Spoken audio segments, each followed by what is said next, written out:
എടാ അടിയില്ലേ നമ്മുടെ കണ്ടത്തിന്റെ എടുക്കണ്ടടാ. രാത്രി ഫ്രീ ആവും? ഇല്ലടാ, ഇന്ന് രാത്രി ഭയങ്കര ഫുൾ ബിസിയാണ്. എനിക്ക് യോഗമില്ല. സുജേഷ് ഉണ്ടോ ഒന്നിച്ച്? ആ സുജേഷ് ഉണ്ട്.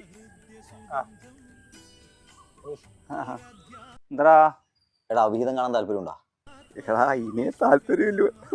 എന്നാ പിന്നെ ഒരു കാര്യം രാത്രി 10 മണിയാകുമ്പോൾ രാധേശ വീട്ടിൽ ഓക്കെ ആകെ പറയാൻ പറ്റില്ല. പൊളിക്കും മോനെ.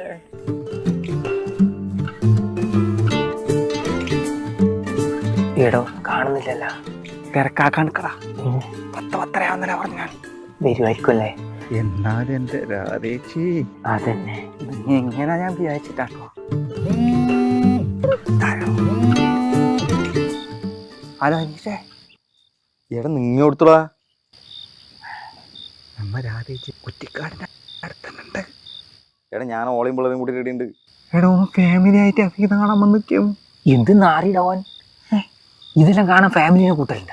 എടാ പൊട്ടന്മാരെ, അവിഹിതം സിനിമ. സിനിമയാ? എടാ രാധേച്ചിയുടെ വീട്ടിൽ എൻ്റെ വണ്ടിയുണ്ട്, അതെടുത്ത് നേരെ ഇങ്ങോട്ട് വാ. എടുത്തേക്ക് തിയേറ്ററിലേക്ക്. എടാ ഓൻ അഭിഹിതം സിനിമ കാണാൻ പോകാനാ പറഞ്ഞനി. ഓ അതെയാ? വെറുതെ അല്ല, തിയേറ്ററിലെല്ലാം ഭയങ്കര ആളോലും. ഓള് പറയുന്നുണ്ടായിനി നല്ല സിനിമയാന്ന്. എന്നാ പിന്നെ നമ്മക്കും പോവാല്ലേ?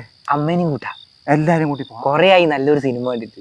ഇതാ ആ വിഹിതം അല്ല കേട്ടാ, എല്ലാവർക്കും കാണാൻ പറ്റുന്ന നല്ലൊരു കുടുംബ ചിത്രം. വിഹിതം, അവിഹിതം.